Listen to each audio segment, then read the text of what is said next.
میں مجاہد ملت فورم کا شکر گزار ہوں کہ آج وہ ایک اہم ایشو پر مجھے عوام کی ترجمانی کرنے کے موقع دے رہے ہیں۔ میں government M C high school میں 15 سال پڑھانے کے بعد اب ریٹائر ہو چکا ہوں۔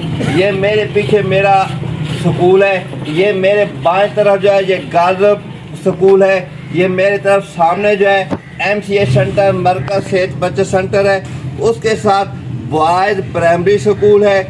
میں آج جو بات بتانا چاہتا ہوں، حکومت کے جو ذمہ ہوتا ہے وہ دو عوامی مسائل ہوتے ہیں، ایک صحت کا مسئلہ ہوتا ہے، ایک تعلیم کا مسئلہ ہوتا ہے، اور دونوں مسئلے جو ہیں وہ ایک دوسرے کے ساتھ لازم و ملزوم ہیں۔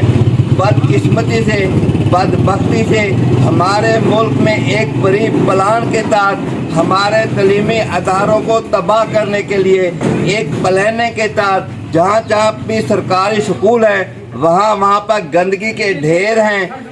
کیوں ہیں؟ تاکہ لوگ جو تھوڑے سے باشعور ہیں، تاکہ جو تھوڑے سے متمول خاندانوں سے تعلق رکھتے ہیں وہ تعلیمی سرکاری اداروں سے اپنے بچوں کو نکلوا لیں۔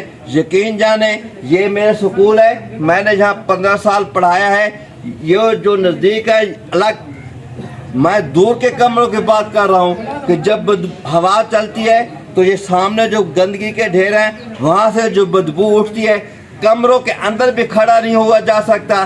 تو جو بالکل ساتھ ہی گندگی کے ڈھیر کے ساتھ پرائمری بوائے سکول ہے، جو ساتھ گرل سکول ہے، وہاں پر بچوں کی کیا کیفیت ہوگی؟ کیوں؟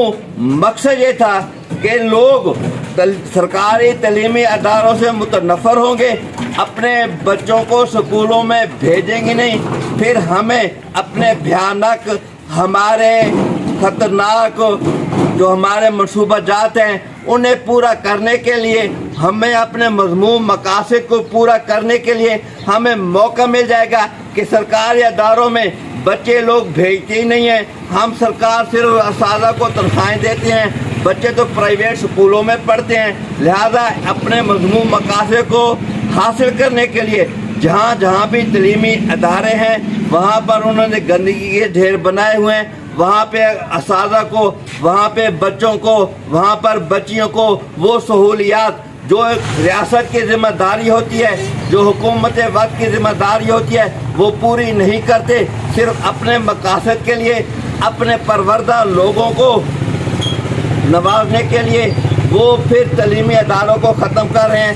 جس طرح اب تقریباً 13,000 پرائمری سکولوں کو ختم کر دیا گیا ہے، پرائیویٹ دے دیا گیا ہے، لوگوں کو کاروبار کرنے کے لیے دے دیا گیا ہے۔ میں عوام سے، میں اساتذہ سے یہ اپیل کروں گا کہ خدا را اپنے لیے نہیں، اپنے آنے والی نسلوں کے لیے، اپنے آنے والے ریاست کے لیے، اپنے آنے والے خاندانوں کو تحفظ دینے کے لیے سکولوں کو بھی بچائیں، سکولوں کی تعدادوں کو بھی بچائیں اور اپنا کردار ادا کریں۔ شکریہ۔